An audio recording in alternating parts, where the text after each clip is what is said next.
خدا را اس طریقے سے جو ہے نا لوگوں کو گمراہ مت کریں کہ کوئی مطلب غامدی صاحب نبی ہیں یا کوئی بعد میں کوئی نبی آئے گا. سلامتی ہے ان آنکھوں پہ جو ہدایت پہ نظریں جمائے بیٹھی ہیں، ان کانوں پہ جو ذکر خیر کے منتظر رہتے ہیں، اور ان قدموں پہ جو ہدایت کی راہ پہ گامزن ہیں. علیہ السلام کے ظہور کا جو ہے نا وہ منع ہے، ورنہ اہل سنت چاہے وہ دیوبند کے ہوں، اہل حدیث ہوں، شیعہ ہوں، سنی ہوں، بریلوی ہوں، ان سب کے ہاں متواتر وہ ان کے ہاں بھی ہے، کیونکہ اگر یہ بھی اہل سنت کی کتب کو مانتے ہیں ٹھیک ہے جی، اس کے حساب سے تو پھر ان کو بھی ماننا پڑے گا. لیکن غامدی صاحب نے چونکہ ایک نیا فرقہ بنایا ہے تو ظاہری بات ہے ان کے حساب سے وہ یقیناً وہ منع کریں گے وہ.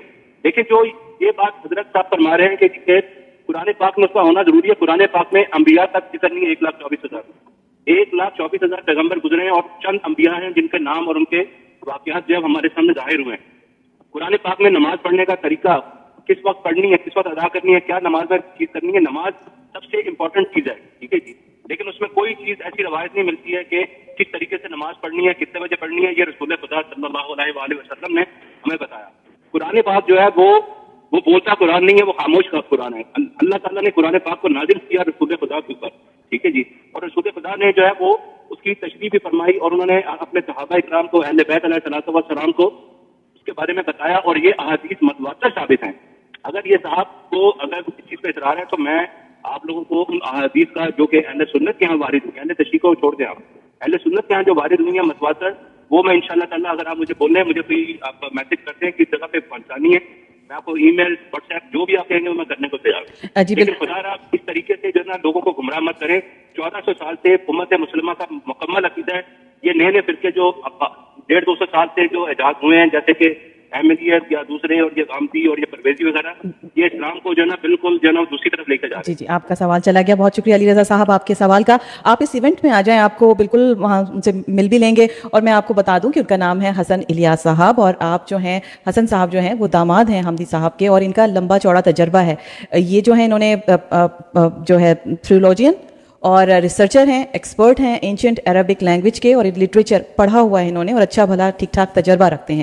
حسن صاحب ان کا نام ہے، اور آپ سے درخواست یہی ہے کہ سوال کو مختصر رکھیے گا، اور آپ کی کالز بھی بالکل لیں گے. حسن صاحب آپ کیا کہنا چاہیں گے؟ جی میں سب سے پہلے تو ان کی رائے کا احترام کرتا ہوں. یہ بہت قابل احترام صاحب تھے جنہوں نے اپنی رائے کا اظہار کیا جی، اور ان کی رائے سے مجھے اختلاف ہے. شائستگی کے ساتھ، محبت کے ساتھ اور دلائل کے ساتھ میں اختلاف کرتا ہوں.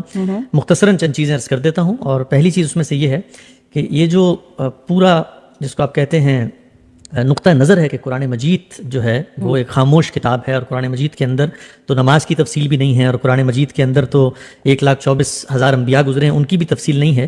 تو یہ بات پیش نظر رہے کہ قرآن میں یہ چیزیں کیوں نہیں ہیں، یعنی یہ کیا وجہ ہے کہ قرآن مجید ان چیزوں سے خالی ہے جس کی طرف انہوں نے اشارہ کیا. اس لیے کہ قرآن دین کی پہلی کتاب نہیں ہے، دین کی آخری کتاب ہے. قرآن مجید کو یہ بتانے کی کوئی ضرورت نہیں ہے کہ نماز کیسے پڑھی جائے گی، اس لیے کہ جن لوگوں کو وہ توجہ دلا کر نماز کی بات کر رہی ہے وہ لوگ نماز پڑھتے ہیں. نماز کا آغاز رسول اللہ صلی اللہ علیہ وسلم سے نہیں ہوا. قرآن مجید خود یہ بتاتا ہے کہ یہ اللہ کی جو عبادت ہے یہ تمام انبیاء کو اسی طرح سے کرنے کو کہا گیا ہے. اس طرح روزہ ہے، روزہ جو ہے وہ کیا رسول اللہ صلی اللہ علیہ وسلم سے شروع ہوا ہے؟ وہ ہمیشہ سے چلتا چلا آ رہا ہے. قرآن مجید نے بتایا کہ تم پر روزے فرض کیے گئے جس طریقے سے تم سے پہلے روزے فرض کیے گئے تھے. تو رسول اللہ صلی اللہ علیہ وسلم کو یہ بات یا قرآن مجید کو یہ بات بیان کرنے کی کوئی ضرورت نہیں ہے. آپ صحابہ اکرام کا بیان پڑھیں، وہ یہ کہتے ہیں کہ قرآن کے نازل ہونے سے پہلے ہم اس وقت بھی نماز پڑھتے تھے. سیدنا ابو ہریرہ کی روایات ہیں، وہ کہتے ہیں کہ ہم فجر بھی پڑھتے تھے، عشاء بھی پڑھتے تھے. تو یہ چیزیں کس قوم کو کہی جا رہی ہیں قرآن مجید میں؟ کیا اس قوم کے لیے اللہ کا تصور، اللہ کے رسولوں کا تصور؟ وہ خدا کے ماننے والے تھے اور مانتے ہوئے چیزوں سے انحراف کر بیٹھے تھے. تو یہ سب ان کے لیے جانی مانی ہوئی حقیقتیں. ورنہ مجھے آپ یہ بتائیے کہ قرآن مجید ایک اصطلاح استعمال کرتا ہے صلاۃ کی، اور لوگ اس سے واقف نہیں ہیں، تو دنیا سب سے پہلے یہ سوال کرے گی کہ یہ کیسی کتاب ہے کہ جو ایک ایسی اصطلاح استعمال کرے جس سے لوگ واقف ہی نہیں ہیں.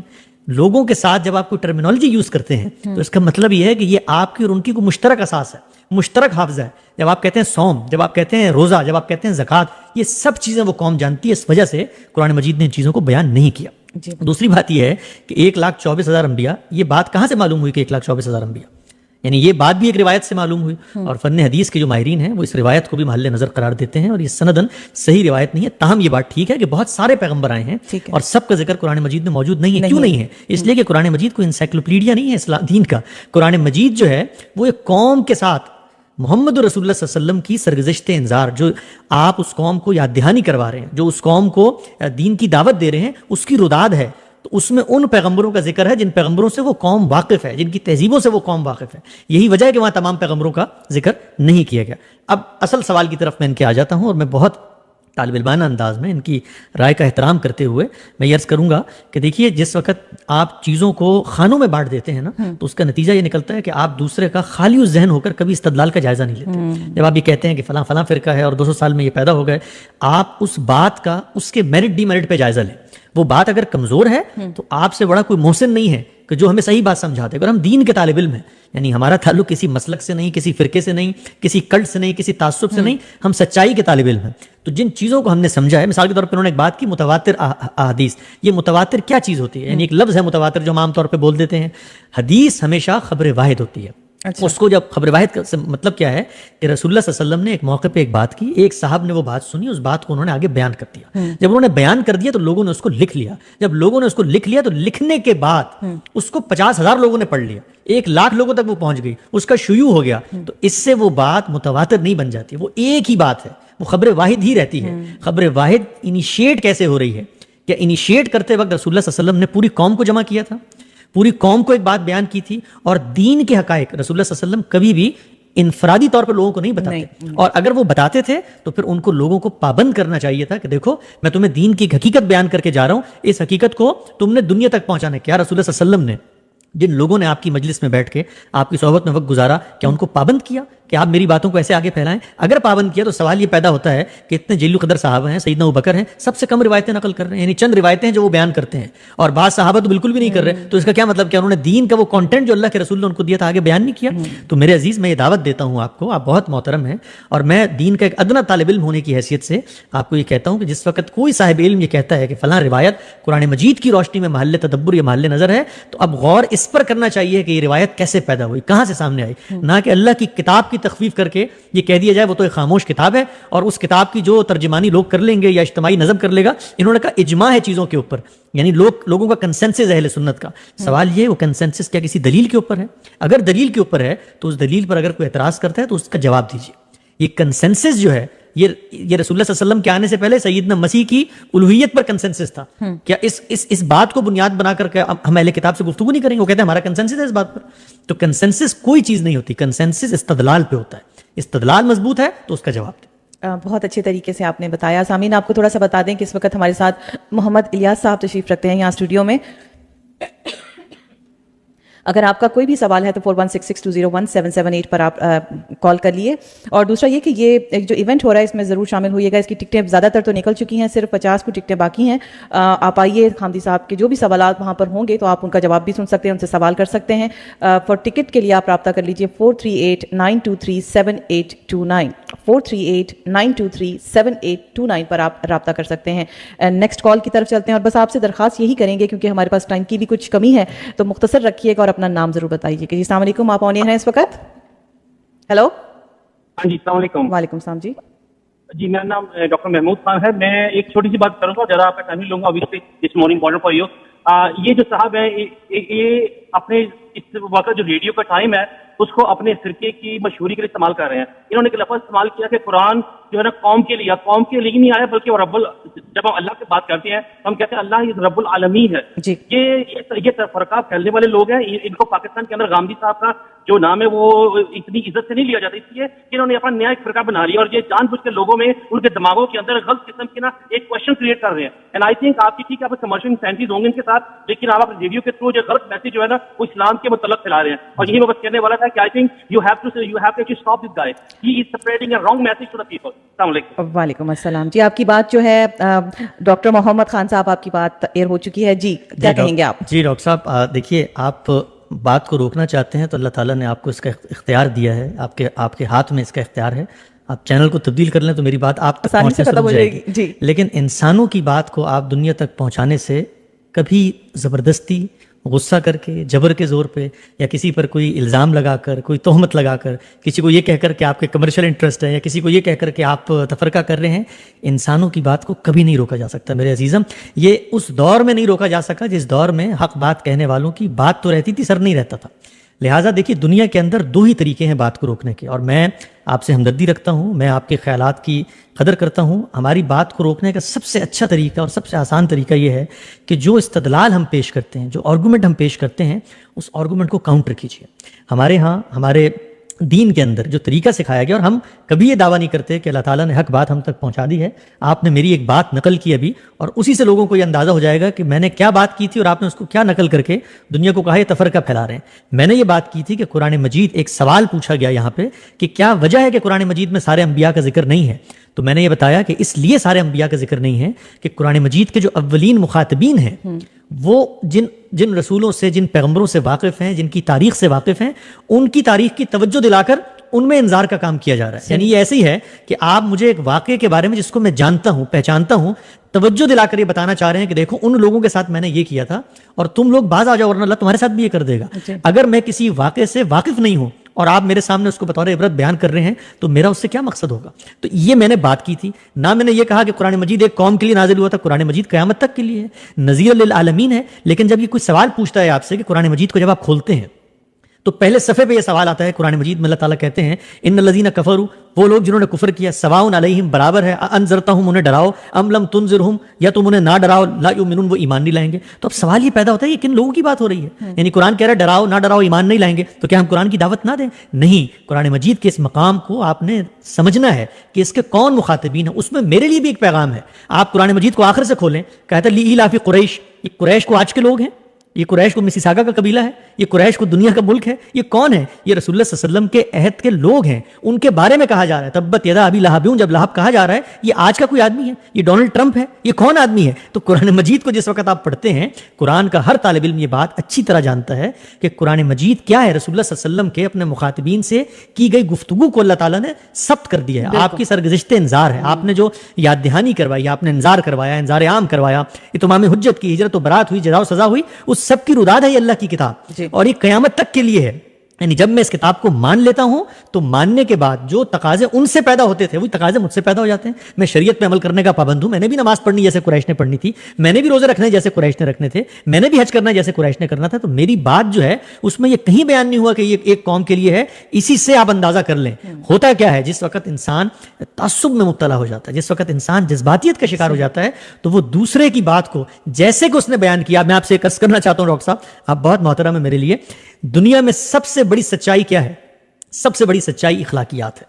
اخلاقیات کا تقاضا یہ ہے، دین جس کو میں اور آپ مانتے ہیں، رسول اللہ صلی اللہ علیہ وسلم نے فرمایا کہ میں دنیا میں بھیجا ہی اس لیے گیا ہوں کہ میں اخلاقیات کو پائے تکمیل تک پہنچاؤں. اس اخلاقیات کا تقاضا یہ ہے کہ آپ کسی شخص سے وہ بات منسوب نہ کریں جو اس نے نہیں کہی ہو. یہ اس پر الزام ہوتا ہے، یہ اس پر بہتان ہوتا ہے، یہ جھوٹ ہوتا ہے. تو میرا دین جس کو آپ بھی مانتے ہیں، میں بھی مانتا ہوں، وہ سب سے پہلے یہ دعوت دیتا ہے کہ جس نے جو بات کہی ہو وہ بات اس پر منسوب کریں. اور دوسری بات یہ ہے، آپ میری آواز کو یا غامدی صاحب کی آواز کو پاکستان سے ختم کر دیا گیا. یعنی غامدی صاحب کے لوگ جس کو آپ کہتے ہیں قتل کے در پہ ہو گئے، ان کو ہجرت کرنی پڑی. کیا ڈاکٹر صاحب اس سے ان کی آواز بند ہو گئی؟ وہ ملیشیا چلے گئے، ملیشیا چھوڑ کے وہ امریکہ آ گئے. آج امریکہ میں، آسٹریلیا میں، کینیڈا میں، اسکاٹ لینڈ میں، انڈیا میں، پاکستان میں، میرے ڈاکٹر صاحب میں آپ کو بہت محبت سے کہنا چاہتا ہوں کہ دنیا میں انسانوں کی آواز کو جتنا روکنے کی کوشش کریں گے، آپ سے ہمدردی میں کہتا ہوں، آواز اتنی بڑھے گی. آپ اگر ہمیں چھوڑ دیں تو شاید ہماری غلطی ہم پہ خود سے واضح ہو جائے. آپ دبائیں گے تو ہماری آواز آپ کے بیڈ روم سے آپ کے کانوں تک پہنچ جائے گی. جی بالکل. چلیں نیکسٹ کال کی طرف چلتے ہیں، لیکن اس سے پہلے تھوڑا سا آپ کو بتا دیں کہ اس وقت محمد حسن الیاس صاحب ہمارے ساتھ موجود ہیں. آپ کا کوئی بھی سوال ہو تو 4166201778 پر آپ رابطہ کر سکتے ہیں. جی اپنی نیکسٹ کال کی طرف چلیں گے. جی السلام علیکم. جی آپ کا نام ہلو. ہاں جی آپ ایئر پر ہیں. آپ کا نام؟ اقبال میرا نام ہے. جی جی. میرا سوال یہ ہے کہ ابھی جو میں نے باتیں سنی اس میں ایک خاص جتنا بھی جو ان کا مطلب کہنا ہے حضرت عیسیٰ کے متعلق اور جو امام مہدی کے متعلق وہ بالکل ملتا جلتا ہے قادیانیوں سے. ٹھیک ہے، اس میں شاید فرق اتنا ہے کہ انہوں نے نبی آنے کو مطلب نہیں کہا ہے کہ کوئی مطلب غامدی صاحب نبی ہیں یا کوئی بعد میں کوئی نبی آئے گا. تو یہ اس چیز کو ذرا ایکسپلین کریں گے کہ کیا مطلب کوئی نبی آنے کے چانسز ہیں جیسا کہ مطلب قادیانی کہتے ہیں کہ آیا ہے، اور ان کے اور قادیانیوں میں کتنا فرق ہے. دوسری بات ایک اور حدیث مطلب ایک میں وہ صرف تھوڑی سی وہ چاہوں گا کیونکہ یہ عربی کے فصحا عربی کے جو ہیں یہ ماہر ہیں. بالکل ٹھیک ہے نا جی. جو عربی ہے اس کے اندر جو ہے خاتم کا کیا مطلب ہے، ختم کا کیا مطلب ہے. مثال کے طور پہ ختم اللہ علی قلوبہم، ٹھیک ہے نا، کہ جو اب یہ جو ختم ہے وہ کیا ہے اور وہ جو ختم جس میں خاتم الانبیاء کیا ہے، ان دونوں میں کیا فرق ہے. ٹھیک ہے، جس کو بڑا مس انٹرپریٹ کیا جاتا ہے میں چونکہ یہ فصحا عربی جانتے ہیں، فصحا کی عربی جانتے ہیں، تو یہ زیادہ بہتر ایکسپلین کر سکتے ہیں. بہت شکریہ. بہت شکریہ جی آپ کی کال کا. جی جی بہت شکریہ جناب، آپ کی بات مجھ تک پہنچی ہے. پہلی بات تو یہ ہے کہ سیدنا مسیح کے آنے کے حوالے سے جو روایات ہمارے یہاں موجود ہیں، ان روایات کو قرآن مجید کے اوپر تدبر کرنے والے بعض اصحاب علم نے محل نظر قرار دیا ہے. انہوں نے محل نظر جن بنیادوں پر قرار دیا ہے اس کی کچھ تفصیل میں نے آپ کو ابتدا میں بتائی. اس کو مزید تفصیل سے آپ پڑھنا چاہیں تو استاد مکرم جناب جاوید احمد غامدی صاحب کی کتاب میزان میں علامات قیامت کے باب میں انہوں نے وہ سارے سوالات وہاں پر اٹھا دیے. پہلی بات ہے. دوسری بات یہ ہے کہ آپ نے یہ فرمایا کہ جو بات میں نے کہی ہے وہ احمدی نقطہ نظر کے جو لوگ ہیں ان سے مماثلت رکھتی ہے. میرے نقطہ نظر کے مطابق آپ کا یہ جو نتیجہ ہے یہ درست نہیں ہے، اس لیے کہ احمدی نقطہ نظر کے جو لوگ ہیں ان کا جو موقف ہے اس کو بھی دیانتداری سے بیان کرنا چاہیے.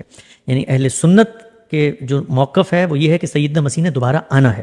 جو احمدی نقطہ نظر ہے ان کا یہ موقف ہے کہ سیدنا مسیح نے جسدی صورت میں نہیں آنا بلکہ ان کا ایک تمثیلی ظہور ہونا تھا جو جناب مرزا غلام احمد صاحب قادیانی کی صورت میں ہو چکا ہے. تو یہ دو موقف اور دو نقطہ نظر ہیں. ان میں تیسرا نقطہ نظر جس کو آپ ہمارا نقطہ نظر سمجھتے ہیں وہ یہ ہے کہ ہم ان روایات کے بارے میں یہ کہتے ہیں کہ یہ اگرچہ سند کے معیار پہ پوری اترتی ہیں، صحت کے معیار پہ پوری اترتی ہیں، کتابوں میں حدیث کی نقل ہوئی ہیں، لیکن قرآن مجید کے بعض مقامات یہ بتاتے ہیں کہ اس طرح کا کوئی ایونٹ یا واقعہ نہیں ہونا. تو اب ہمارا جو نقطہ نظر ہے وہ تو نہ احمدیوں سے متفق ہے نہ اہل سنت سے متفق ہے. قادیانوں کا بھی کہا جی یہ قادیانی ہیں، انہی کا ذکر کرتے ہیں. اچھا. وہ اپنے آپ کو قادیانی کہلانا پسند نہیں کرتے، ان کو احمدی کہنا چاہیے. اس لیے کہ جو وہ اپنے آپ کو کہلانا پسند کرتے ہیں ہمیں ان کا نام اسی احترام اور اسی ادب کے ساتھ لینا چاہیے. جس طریقے سے آپ اگر پاکستان میں مسیحیوں سے بات کریں وہ اپنے آپ کو عیسائی کہلانا پسند نہیں کرتے. تو میرا جتنا علم ہے قادیانی حضرات جو لوگ عام طور پہ ان کو قادیانی کہتے ہیں وہ اپنے آپ کو احمدی کہلانا پسند کرتے ہیں. اسی لیے میں وہی نام ان کا لیتا ہوں جو ان کو پسند ہے، اور یہی کام کرنا چاہیے. جس شخص کو جو چیز تکلیف کا باعث پہنچتی ہے کبھی بھی ان الفاظ کے ساتھ اس کو نہیں پکارنا چاہیے. دین کی تعلیم بھی ہمارے لیے یہی ہے. قرآن مجید نے کسی پیغمبر نے آنا ہے یا نہیں آنا اس کے اوپر مہر تصدیق ثبت کر دی ہے. یہ خاتم ہے، خاتم نہیں ہے. اس کا مطلب یہ ہے کہ سیل آف دی پروفٹ جس وقت کہا تو اب اس کے بعد معاملہ اللہ نے ختم کر دیا ہے. اور اب کسی نے اگر یہ کہنا ہے کہ کسی نے آنا ہے تو اس کی اثباتی دلیل قرآن مجید کو دینی چاہیے. اور یہ اب یہ دیکھیے کہ یہ ایونٹ کتنا غیر معمولی ایونٹ ہے. یعنی کسی پیغمبر کو اللہ نے اگر دوبارہ بھیجنا ہے کتنا غیر معمولی ایونٹ ہے. یہ غیر معمولی ایونٹ جو ہے یہ کسی الفاظ کو مجازی مفہوم میں لے کر یا کسی لفظ کا ایک غیر معروف معنی دریافت کر کے اس کے ذریعے برآمد کیا جائے گا. یہ تو اللہ کو بالکل واضح الفاظ میں قرآن مجید میں بیان کرنا چاہیے تھا. تو میں پھر عرض کرتا چلوں کہ یہ ایک طالب علم کی رائے ہے. آپ کو اس سے اگر اتفاق نہیں ہے، آپ اس عدم اتفاق کی بنیاد پر آپ یہ سمجھتے ہیں کہ امت کے اندر جو رائج نقطہ نظر ہے اس کو اپنائے رکھیں. سیدنا مسیح اگر دنیا میں تشریف لائیں گے تو ہمارے لیے بھی خوشی کی بات ہوگی. ہم ان سے ملیں گے، ہم ان کا اکرام کریں گے، ہم ان کی خدمت میں حاضر ہوں گے اور ان سے کہیں گے کہ ہم نے قرآن مجید کی ان مقامات کی بنیاد پر آپ سے متعلق جو پیشن گوئی تھی اس کو محل نظر سمجھا تھا. تو خدارا آپ ہمیں قرآن مجید کی ان مقامات کو سمجھا دیجیے. اس لیے کہ قرآن اپنے بارے میں یہ کہتا ہے کہ میں حکم ہوں، میں اختلافات کا فیصلہ کرنے والا ہوں، میں میزان ہوں، میں فرقان ہوں. کسی بھی چیز کو میں مہیمن ہوں، مجھ پر پرکھنا ہے. تو دین سے متعلق جو بھی بات ہوگی وہ اجماع امت میں نقل ہو، وہ احمدی کہیں، وہ اہل سنت کہیں، وہ اہل تشیع کہیں، وہ اہل حدیث کہیں، وہ غامدی صاحب کہیں، کوئی بھی کہے، اس کو قرآن مجید سے جسٹیفائی اور کوالیفائی ہونا چاہیے. جی بالکل، بہت شکریہ. ہم آپ کے سوالات اس وقت لے رہے ہیں تو چلیں اپنے نیکسٹ کال کی طرف چلتے ہیں. اور بس آپ سے ریکویسٹ یہی کرتے ہیں کہ اپنا نام اور مختصر سوال رکھیے گا. جی السلام علیکم. جی ہیلو، نیکسٹ لائن کی طرف چلتے ہیں. جی السلام علیکم. جی وعلیکم السلام. جی میرا سوال یہ ہے کہ قرآن میں جو حدیث قدسی ہیں ان کا بھی کوئی ذکر نہیں ہے.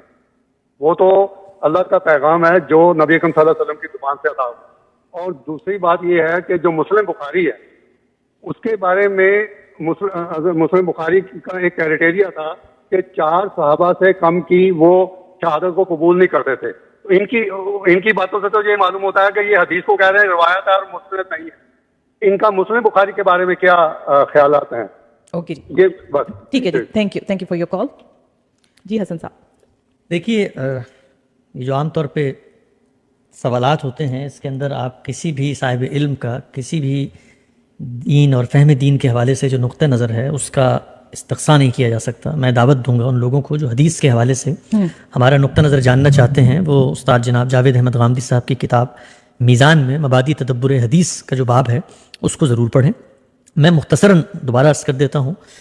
پہلی چیز یہ ہے کہ انہوں نے کہا حدیث قدسی. یہ کیا چیز ہوتی ہے حدیث قدسی؟ یعنی ہم زندگی کے اندر بسا اوقات بہت سارے تصورات اور بہت ساری چیزوں کو سن رہے ہوتے ہیں اور اس کو بیان بھی کر رہے ہوتے ہیں، لیکن کبھی موقع نہیں ہوتا کہ توقف کر کے رک کے اس کا جائزہ لیں کیا چیز ہے. یعنی حدیث ایک لفظ ہے، قدس ایک لفظ ہے، تو حدیث قدسی کیا چیز ہوتی ہے؟ حدیث قدسی جو ہے وہ کیا کسی دوسرے ذریعے سے منتقل ہوتی ہے؟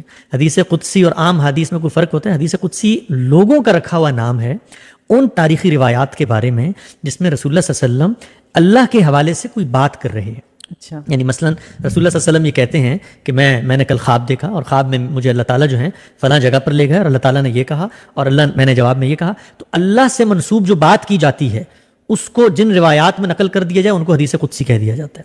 یہ حدیث قدسی قرآن مجید میں موجود نہیں ہے، تو کیا قرآن مجید نے ہمیں کہیں پابند کیا ہے کہ رسول اللہ صلی اللہ علیہ وسلم سے منسوب اگر وہ روایت آ جائے جس کو لوگ بیان کر رہے ہوں، خبر واحد کے اصول پہ بیان کر رہے ہوں، اور اس میں اللہ سے منسوب کوئی بات ہو تو گویا وہ اور قرآن مجید برابر ہو جائے گا؟ تو میں مختصراً چیز بیان کرنا چاہتا ہوں حدیث کے بارے میں. نے ابتدا میں بھی عرض کی تھی کہ دین اللہ تعالیٰ نے محکم اور قطعی صورتوں میں ہم تک پہنچایا ہے، اور وہ قرآن مجید اور سنت متواترہ یعنی لوگوں کے عملی کنسنسس سے ہم تک پہنچا ہے.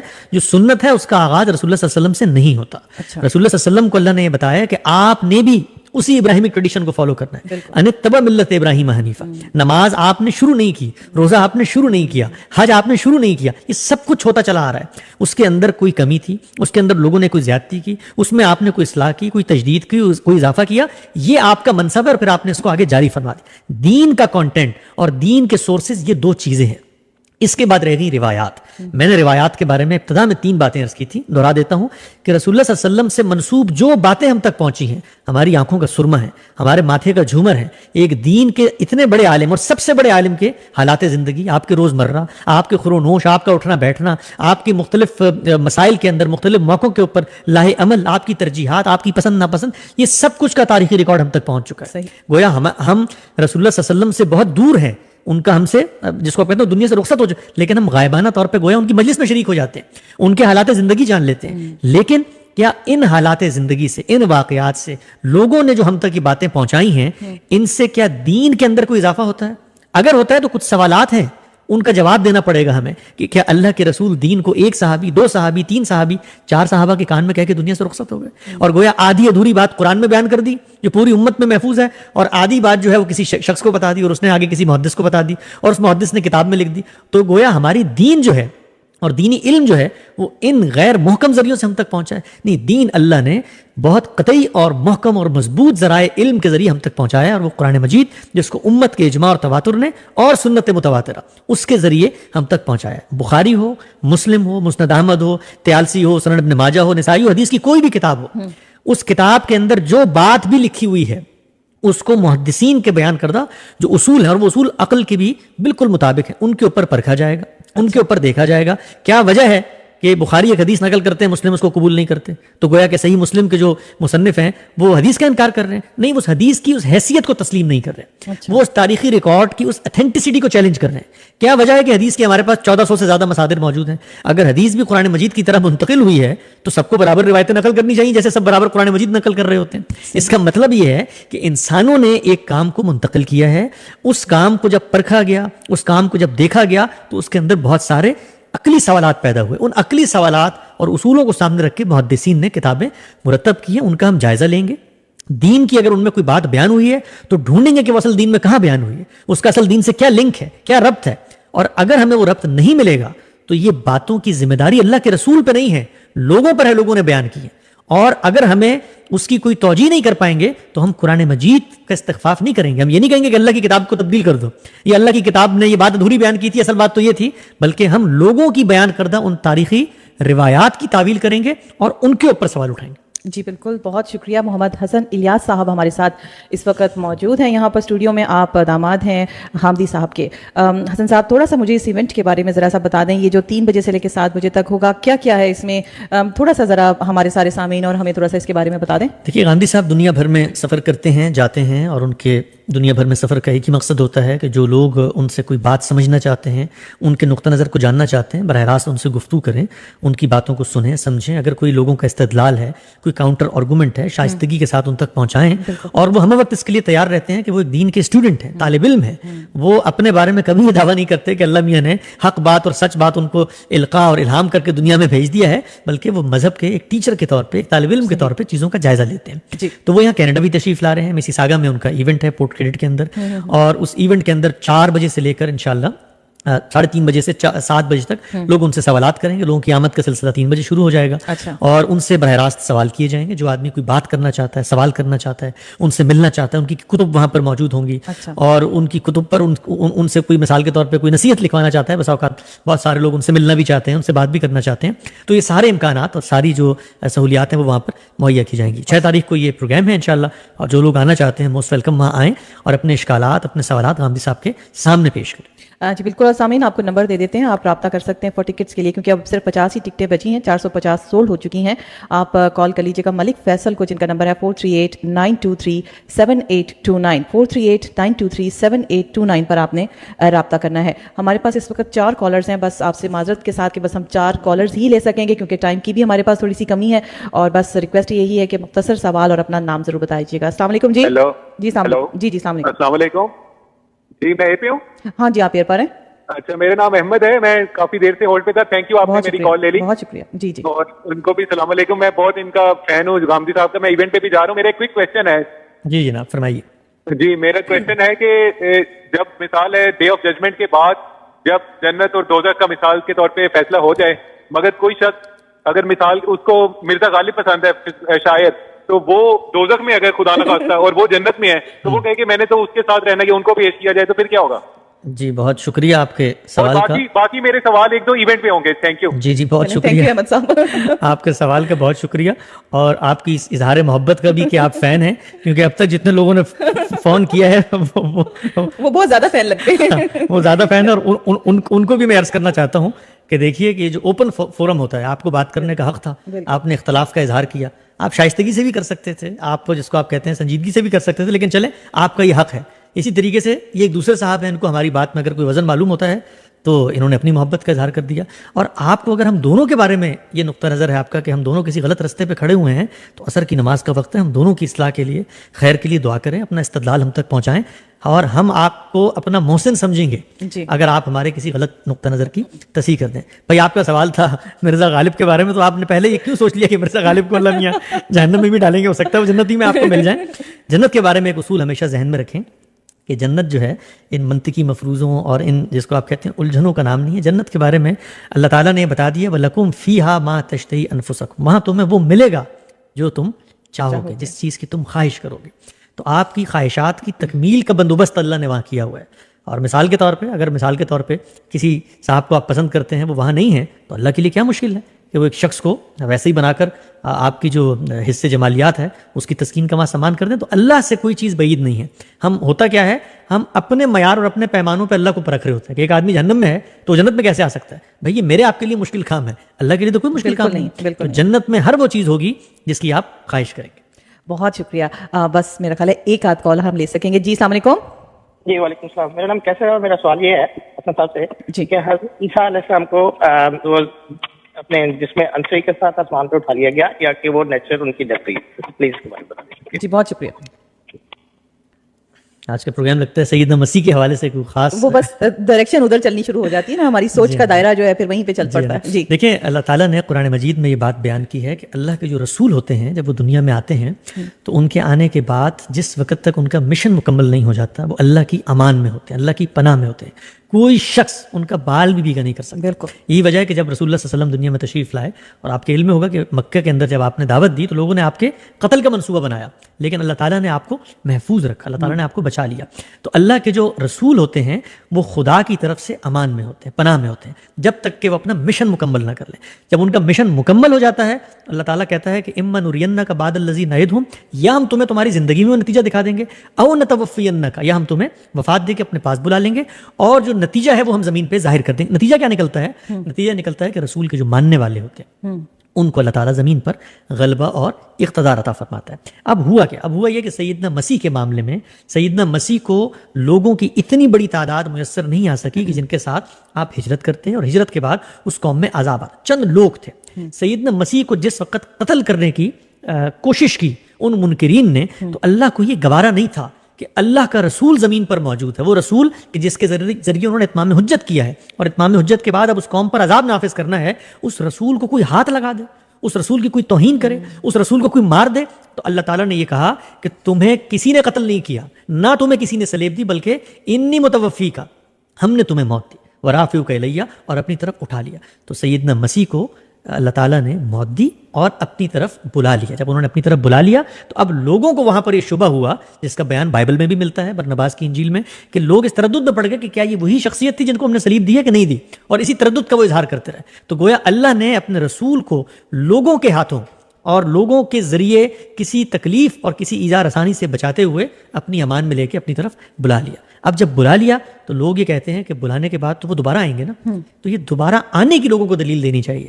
بلانا تو قرآن مجید میں ثبت ہے، توفع کا مطلب ہر کوئی جانتا ہے، معروف عربی کے اندر موت دینا ہوتا ہے۔ اگر یہ کسی مجازی مفہوم میں ہے تو اس کے لیے عربی زبان کو تبدیل کرنا پڑے گا، اور اگر سیدنا مسیح کو بھیجنا ہی تھا تو یہ اتنی بڑی خبر ہے کہ اس کو لوگوں کی عقل پہ چھوڑ دیا گیا کہ وہ توفع کا ایک مجازی مفہوم برآمد کر کے اس سے سیدنا مسیح کی آمد ثانی کا ایک فلسفہ دین اسلام میں جو قیامت تک کے لیے ہے وہ برآمد کریں گے۔ قرآن مجید اس سے خالی ہے۔ تو سیدنا مسیح کو اللہ تعالیٰ نے موت دی اور اپنی طرف بلا لیا۔ بہت اچھی طریقے سے آپ نے ایکسپلین کیا، اور سامعین بہت معذرت کے ساتھ کہ آپ کی ساری یہ ہماری لائنیں اس وقت کلیش کر رہی ہیں، ہم آپ کی کالز نہیں لے سکیں گے، اور ساتھ ساتھ یہ جو آپ کے جتنے بھی سوال ہیں نا، یہ حامدی صاحب فرائیڈے کو ہمارے ساتھ ہوں گے 4 بجے، تو آپ ضرور ہمارے ساتھ رہیے گا۔ یہ پروگرام جو ہے ہماری ویب سائٹ کے اوپر، ہمارے فیس بک کے اوپر، ہمارے ٹی وی کے اوپر بھی آئے گا، آپ سے بس معذرت کے ساتھ۔ اور حسن صاحب آپ سے بھی ہم اگر کسی بات کے اوپر آپ کا دل آزاری ہوئی، کچھ ہوئی، تو ہم آپ سے معذرت چاہتے ہیں۔ بالکل، میں ایک بات عرض کرنا چاہتا ہوں آخر میں، اس پہ کسی معذرت کی بات نہیں ہے، اس لیے کہ لوگوں کا جو نقطہ نظر ہے، لوگوں کے جو جذبات ہیں، میں ان سب کو یہ بتانا چاہتا ہوں کہ آپ کے جذبات کا آپ سے بڑھ کے میں ترجمان ہوں۔ بہت میں روایتی مذہبی جو فکر ہے اس کی کوک میں، اس کی آغوش میں میری پرورش ہوئی ہے۔ میں انہی نقطہ نظر کو بہت لمبے عرصے تک نہ صرف یہ کہ مانتا چلا آیا ہوں، اس کی ترویج بھی کی ہے، اور بلکہ اس سے سخت لب و لہجے میں غامدی صاحب کے افکار پر تنقید بھی کرتا چلا آیا ہوں۔ میں آپ کے جذبات کو سمجھ سکتا ہوں، آپ کے اس رد عمل اور غصے کو سمجھ سکتا ہوں، اس لیے کہ ہمارے علماء اکرام نے، ہمارے امت کے جلیل القدر بزرگوں نے، اور ہمیں ان سب کی عزت کرنی چاہیے، وہ ہم سب کے بزرگ ہیں، ہمیں ان سے اختلاف ہے، انہوں نے آپ لوگوں کو یا آپ حضرات کو یہی بیان کیا، یہی بتایا ہے کہ جو ان کی فکر ہے، جو ان کا نقطہ نظر ہے، وہ درست بات ہے۔ ہم آپ کو اس بات کی دعوت دیتے ہیں، اس طرف بلاتے ہیں کہ دیکھیے خدا کا دین ہے، اس کو کوئی تبدیل نہیں کر سکتا، وہ قرآن مجید ہے، وہ سنت متواترہ ہے، اور دوسرا انسانوں کی مذہبی فکر ہے، علماء کا نقطہ نظر ہے۔ وہ نقطہ نظر میں اگر اختلاف نہیں ہو سکتا تو ذرا خود سے سوال کیجئے کہ کیوں پھر اتنے نقطہ نظر بن گئے، کیوں امام شافعی نے اختلاف کیا ہے، کیوں امام حنیفہ یہاں موجود رہے تھے، کیوں امام مالک کا نقطہ نظر مختلف تھا، کیوں احمد بن حنبل نے ایک نئی بات کی۔ اگر اختلاف نہیں ہو سکتا تھا تو ہماری امت کی جو علمی تاریخ ہے، جو تراث ہے، وہ بھی یہ بتا رہی ہے، اور وہ بڑی زندہ، بڑی جاویداں اور بڑی ہی روشن تاریخ ہے۔ اس کے اندر ہمیشہ سے اہل علم شائستگی کے ساتھ، سنجیدگی کے ساتھ علمی اسلوب میں اختلاف کرتے چلے ہیں۔ مجھے ان تمام لوگوں سے دلی ہمدردی ہے، اور میں ان سے یہ عرض کرنا چاہتا ہوں کہ اللہ کے ہاں آپ کے جذبے کی بہت قدر و قیمت ہے، کیونکہ آپ جس چیز کو حق سمجھ رہے ہیں اس کا اظہار کر رہے ہیں۔ آپ کی نظر میں اس وقت ایک باطل نقطہ نظر، ایک فاسد نقطہ نظر کا حامل آدمی یہاں بیٹھا ہے، اور آپ اس کو اپنی دینی ذمہ داری سمجھتے ہیں کہ اس کو روکنا چاہیے۔ تو میں آپ سے یہ عرض کرتا ہوں کہ اللہ آپ کی اس نیت کا آپ کو یقینی طور پہ اجر دے گا۔ بہت شکریہ، بہت مشکور ہیں آپ کے حسن صاحب، آپ آل دا وے آئے۔